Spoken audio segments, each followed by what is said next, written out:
Hi guys, so I will be going over some of the key events that you need to know for embryology for this quarter, and I have this board right here with the summary of the events. So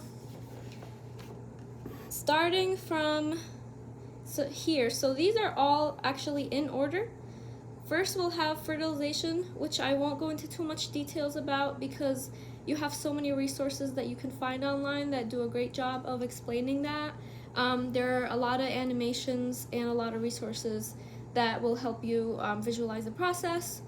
And but beyond that, it can get difficult to find resources, so that's what I'm gonna focus on for you guys. So after fertilization, there will be cleavage, which is when the cell begins to divide, becomes more than one cell, and then bilaminar disc formation. Don't worry if you don't know the details about this yet. I will explain what all of these mean. But after bilaminar disc formation, you'll have the primitive streak, the notochord formation, gastrulation, neurolation, and folding. Between fertilization and the notochord formation, this will be called the germinal period because the cell germinates or multiplies, and this is from 0 to 2 weeks. Gastrulation happens around 3 weeks, so gastrulation all the way to folding. This will happen in the embryonic period, which lasts from 3 to 9 weeks. After the embryonic period, that's when you have the fetal stage. And so embryonic period is for embryo and fetal comes after that. So after 9 weeks, it becomes a fetus and no longer an embryo. If you follow the blue line here, the product of fertilization we call a zygote. So what a zygote is, it's the egg and sperm combined together, or in other words, it's the fertilized egg. So once you have the egg and the sperm combined together, we will call that a zygote. It's just one cell at that point.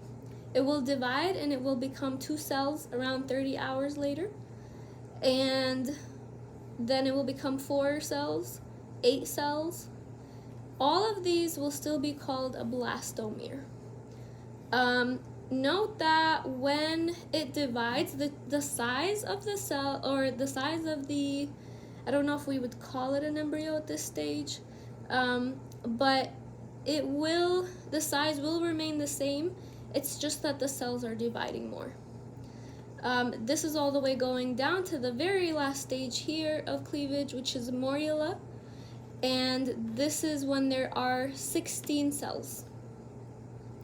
So all of this here, the size does not change, only the divisions and the number of cells will change. Also, you may ask yourself, why does this morula get a special name when all of these are just called a blastomere? The reason that the morula has a special name is because this is the final stage before it will form a cavity inside, and I'll go into that in a minute. But note also that the morula is 16 cells, usually 16 to 30 cells. So it's not just that it is exactly 16 cells, but once it hits 16 cells, that's when we start calling it a morula. So next up, I just went over both fertilization and cleavage. So now I will go over the bilaminar disc formation. So to illustrate the next step, I will be using Play-Doh.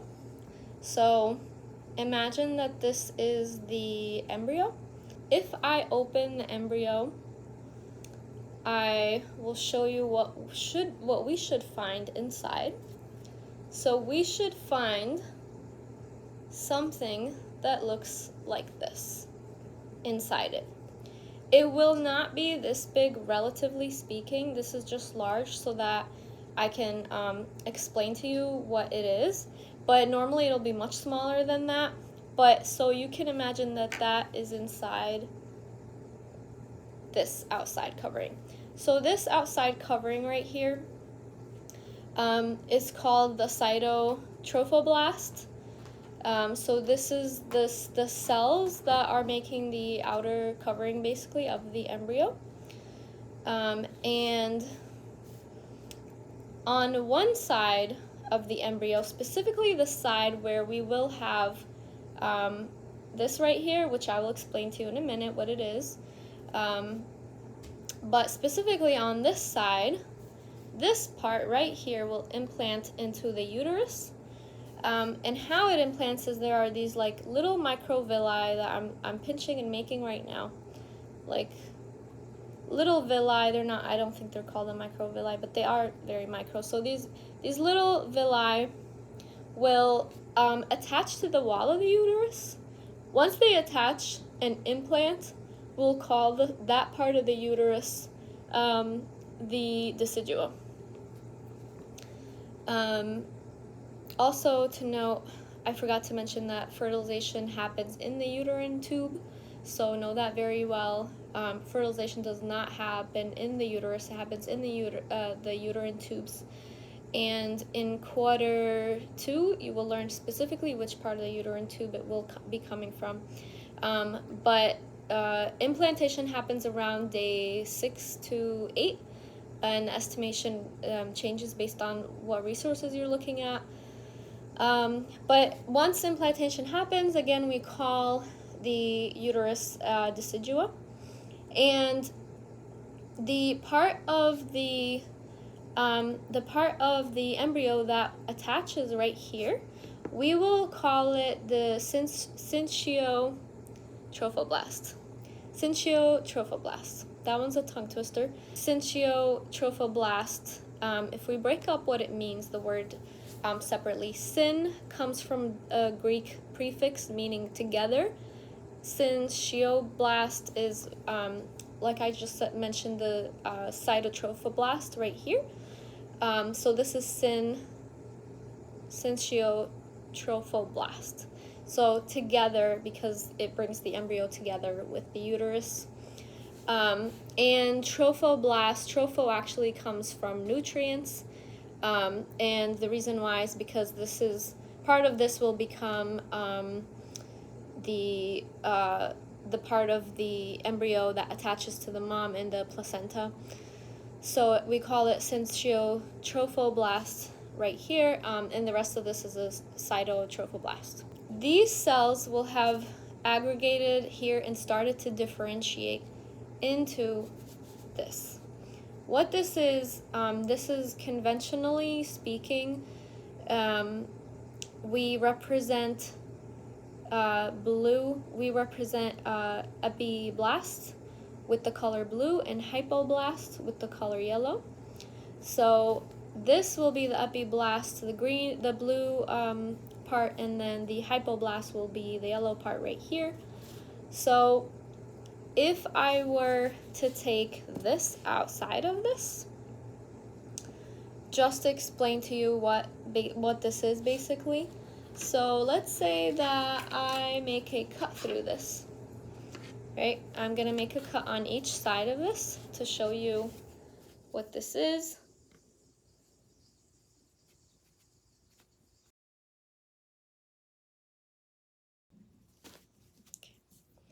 So what this is this is what you basically see a lot in representations. This will be the amniotic cavity right here. This will be the yolk sac. To show you a quick image that you have in your slides, this image right here. So this right here is the cytotrophoblast. This is the yolk sac. This right here is the epiblast and the amniotic cavity. Now back onto this. So we understand now that this will be the amniotic cavity, this will be the yolk sac. This right here, this portion right here, without these cavities, this middle part is what we call the bilaminar disc, right? So it's just 2 layers basically, and this layer right here, the top layer, is called the epiblast. The bottom layer is called the hypoblast. This part right here is also still part of the hypoblast, but it's not part of the bilaminar disc. So I will show you another representation for this bilaminar disc. So this is a larger version of it so that I can explain to you a little bit more about how we have the primitive streak forming and everything else. So this tapered end will usually be the tail end, and the larger side will be the cranial end. How I like to remember it is when a baby's born, their head is like much bigger. So what you will have at this point right now, we just have, this is the bilaminar disc, right?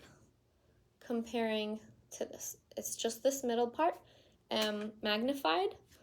So right now what will happen, the first thing that will happen is you will have something called the primitive streak forming.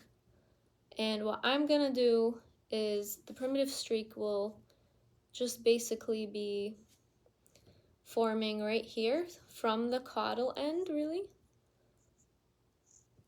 Primitive streak. So this is a primitive streak, the entire thing. The inside of it is called the primitive groove. Now at the end of this primitive streak, we will have the primitive node. And inside the primitive node, so this entire thing is the primitive node. Inside the primitive node, we have the primitive, gosh, it left my head. Primitive node, primitive pit. It makes sense because it's inside a primitive pit. So now at this point, I want to show you where we are in our board. Where we are in the key of events, right? So we went over fertilization, cleavage, bilaminar disc, primitive streak. Next up, we have the notochord formation. Let me just explain real quick why we even need a primitive streak. What's the goal of a primitive streak? The goal of the primitive streak now is to give some orientation to this, right? Because before this, there's not that much orientation really. This now divides it into bilateral. Now you have a right and a left. So now we have all of a sudden right and left. So now the primitive node and the primitive pit, why are these important? I'll tell you why. So if I take, if I make a hole through the primitive node or primitive pit, I'm just gonna go ahead and make a tunnel down all the way till I hit the hypoblast. I will not go through the hypoblast. I will just go until I hit it. This tunnel right here will be called the notochord on the inside. Why is the notochord important? We talked about the primitive streak, gave it a right and left. The notochord will give it top and bottom. So now you have above and you have below. Now there's more orientation so that this becomes a 3D structure. Or at least the cells will sort of be guided and know where they're going. So we are talking about the notochord. So now that we have the primitive streak and the notochord, the next step, now that cells know where they're going, where they're heading, now you will have the third layer formation. The third layer will be, some cells are gonna differentiate from the, like, I don't think they come out of the notochord, but the notochord definitely kicks off the process of having this third layer and maybe even guide it. So we will have a third layer. The third layer, conventionally represented in red, is going to be called the mesoderm. So now we have 3 layers: ectoderm, mesoderm, and endoderm. Now, because we have 3 layers, we are on the new stage called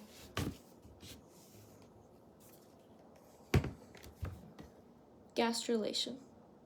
So once the notochord formed, we have gastrulation. And so our next step now that we have 3 layers, we have been through gastrulation. Now we have neurolation. And just note that once you hit gastrulation, you're now in the embryonic period, right? Weeks 3 to 9. Embryonic period. So now we're on to neurolation. Neurolation is just the forming of the neural tube, basically. Here we have the primitive streak, the primitive node. On the cranial end, what I will do is we have, this will be called the neural plate. Actually, let me explain real quick what these 3 layers will give us so that this will help you understand neurolation better. The ectoderm will give us the skin. It will give us the brain, spinal cord, mesoderm, all connective tissue. So that's going to be your muscles, bones, arteries, like basically connective tissue. Endoderm is gonna be the lining of your gut, of your lungs, cavities. So that will be the endoderm. And so I will show you why our ectoderm will make both the skin and the brain and the spinal cord. Also, by the way, the notochord, which was just this, basically the tunnel that I made through the primitive node. The notochord is what gives us humans the phylum Chordata, because we're vertebrae. So animals like, for example, jellyfish don't have a notochord formation, so they're not part of the phylum Chordata. Chordata are vertebrae. And why I'm telling you this is because hopefully it'll help you remember that the notochord actually forms a structure in the intervertebral disc called the nucleus pulposus. And I have an image to show you guys. So this is the nucleus pulposus in the intervertebral disc, and this is basically the notochord. This is it's not the notochord in this structure right here, but the notochord does become this structure. So at this stage, it's not called a notochord, it's called a nucleus pulposus, but early in the development, we called it the notochord, which is this tunnel. So if that helps you remember that notochord, cord, that's why we have the, that's why we're vertebrae. That definitely helped me remember what its function is and understand it better. So we have just showed gastrulation, right? So now we're on to neurolation. So what I'm gonna do is I am gonna make another groove, basically. This time it's going to be on the cranial end, right? So I'm gonna make this groove right here, like a larger groove, and that's on the cranial end. And so this on the inside will become the neural tube. These cells will come and close up over it, and so on the inside, this tube right here is the neural tube on the inside. So this entire thing will close up. All of these cells will close up. If they don't close up, that's when you actually have defects, birth defects, such as I believe this is if this more anterior end doesn't close up, you have anencephaly. If this end doesn't close up, the one closer to the tail, then you will have the spina bifida. But we will want it to close up because this is going to be a healthy embryo. So I will close it up. But as you can see now on the inside, there is a tunnel, and that becomes the neural tube. So what I want to show you next is just basic oversimplification of the folds. So you remember the structure right here, right? This was our yolk sac.